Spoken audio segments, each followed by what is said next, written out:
guys, welcome to Wobble Cam, and I'm on my way down to train Eddie the Beast Hall again.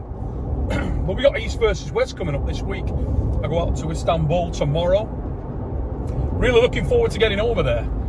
This is an unbelievable card that Engin's put together for this show. Should be absolute fire. I think there's 14 matches on this card, and if you look at the pedigree across the card in its entirety, it is absolutely ridiculous. Often when we go out to one of these events, there's one or two matches, maybe three, that I'm really focused on, that I'm really interested in, intrigued to see how it goes. I've got to be honest, on this card, off the top of my head, I can think of 5 matches that I'm genuinely backwards and forwards on, a little bit on the fence. There's so many little bits of nuance. It's interesting because for guys like myself, Engin, John Brezink, and to be honest, a lot of the guys around the world that have been in the game forever, it's a hard thing looking at some of these matches when they are very well match made, where they are very evenly matched, because you see a lot of lanes, you see a lot of opportunity for the guys involved in the matches to win. That's definitely the case in this scenario. As we look at the card for East versus West 15 that Engin's put together, there's a lot of matches on there that we've talked about for years that we've wanted to see. There's a few matches on there that are actually made for organisations previously, most notably Monster Michael Todd and GENADI KVICKVENIA. I know we've seen that match happen before, but it's such an intriguing match when the recipe for the match is correct, and I believe right at this point the recipe for this match is as good as it's ever been. If you look at the the two lads coming in, there's a huge amount of unknowns, and that really spices things up. It helps you to get more invested in the matches. Michael Todd is, and has always been, to be honest, a very emotionally charged arm wrestler. He's a guy that arm wrestles with his heart on his sleeve. He's a guy that when he's on, when he's ready, when his mind is in the right place, he's so dangerous. He's a very unusual guy. Takes a lot of stick because of his technique and his style. Also because of the way that Michael pours his emotions out, whether he's on a YouTube video, or he's sat in the car with you going for a pizza, or he's standing opposite you on a table on the beach. You name it, the man doesn't change. He is who he is. What he is dangerous. What he is focused. And what he is right now is a man with a great deal of belief. Michael genuinely believes that at this point in time he is arm wrestling for a higher purpose. There's something else. Whether you believe that, whether I believe that, irrelevant. It's what's going on in Mike's psyche that really matters. And that is gonna, I believe, bring a very, very strong version of Mike into this match. Mike is probably 40 or 50% arm and 50 to 60% head. When he comes in and his mind is in the right place and he believes he's going to win and the confidence is high, he's a very, very hard man to deal with. He's a very, very hard man to finish. And he's also a lot more technically rounded than people believe. What I like about this match is you've got some questions on the other side of the fence as well. GENADI KVICKVENIA is almost a mirror image of Mike in some respects, in that finishing the guy, putting him away, is probably the hardest thing to do. If you look at GENADI KVICKVENIA's history, if you look at his lineage, very similar to Mike, he's come up in weight categories through the classes. He's come from that 90 kilo weight class and he's progressed through the classes to get to the super heavyweight division, and that makes him, in my opinion, a more dangerous arm wrestler, because technically in the lower weight classes, the arm wrestlers who dominate have to be a little bit more technically proficient, technically well-rounded. People out there may disagree with that statement, but if you watch the sport, you will see that that is in fact the case. And one of the reasons for that is because there's less of a reliance on just top-end strength.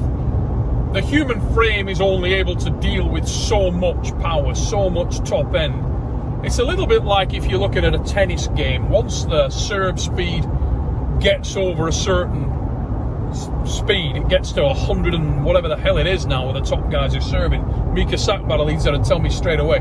Say it's 130 plus miles an hour. If it's accurate at 130 plus miles an hour, it ain't coming back over the net unless you're very, very lucky. And arm wrestling's no different.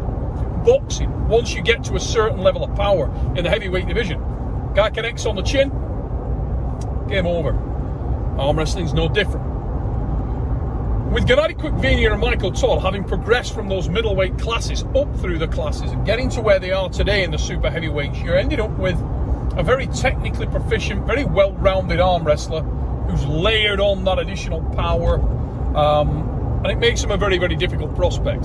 So what are the questions for GENADI KVICKVENIA? Well, the last time we saw him in action was quite a while ago. We've had a long time of inactivity. That leaves a question. We know that he's had significant injury troubles. There lies another question. We know that he's got a crew of guys around him, access to some of the very best arm wrestlers in the world in Georgia, in various weight divisions, and who arm wrestle in various styles. How much access to those guys has he had? Ultimately, where is GENADI KVICKVENIA right now? Is he at his very best? Is he the guy that we saw face No Limits Devon Lara? Or is he still on that journey back? I'm sure what you can understand here, guys, is there are a lot of moving parts coming into this match, and that makes life intriguing. It makes this match much more intriguing. It gives it much more depth and volume that it would ordinarily have. Monster Michael Todd arm wrestles in a very unusual manner. He will often put himself into a really horrific situation with abandon, doesn't worry about it too much, and has found an ability to rest in spots. Just apologising again for the moving camera, guys. Friggin' unbelievable moving camera. That I got this thing so I could talk to you guys when I'm in the vehicle, but I'll tell you what, it could do with a bit of a stiffer arm. It really could. I'll have to try and rig something up if we're doing a return on the way back. Anyway, resting spots for Monster Mike, very much at the base. The guy can arm wrestle in any position, but he knows that his real key to victory, he knows his real weapon is the bleed and feed, as I call it, technique. He can bleed the guys out and then absolutely swallow them whole when they come up to take a breath after being in such a terrible position. Michael, most recently, at North American Vengeance, Florida, arm wrestled against an incredibly dangerous opponent in Kamil Jablonski, the Golden Dragon, who is arguably the fastest rising super heavyweight in the world. The guy is on a tear. He's very, very difficult to beat. He's got a very, very dangerous, very fast, very focused and committed press, which he puts down extremely efficiently. Yet, Michael was able to stop him at the base, inch or so above the pad, and put a kind of bleed on Kamil that will serve him well in his future matches, because it's a very unique form of fatigue that you feel in that situation. It's almost like just throwing giant punches into a punch bag, and there's only so many you can throw, and if you're a human, you will bleed. And as I said before, if it bleeds, it can be killed. Monster Michael Todd is great at capitalising on that, coming up from that depth position and then transitioning to a myriad of styles that he has at his disposal. However, we know that GENADI KVICKVENIA understands exactly what he faces here in Monster Michael Todd. He understands the style of Mike.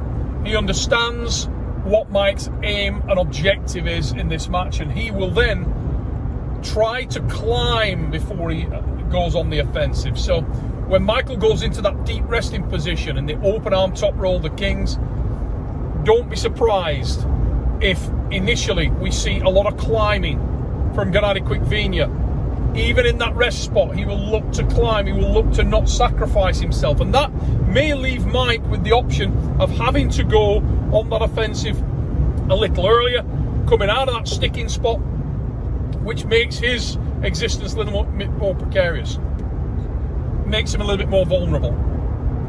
And it's those elements that I really like about this match.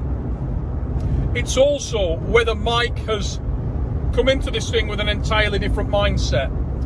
We know that he's studied previous opponents who've had success with GENADI KVICKVENIA. I think he launched a video the other day where he was talking about Dave and Dave's success with him. So, interested to see how Mike approaches the thing, whether or not he feels like he needs to get more on the front foot, try to put GENADI on the B side. GENADI does not do as well on the B side, particularly doesn't do as well with his wrist sacrificed. That is an option for Mike, particularly if he can get a good bleed on GENADI in round one. Super intriguing matchup, could go either way. I would love to hear your comments. Put them in the comments section. Let me know what you guys think. Brilliant opener. Monster Michael Todd.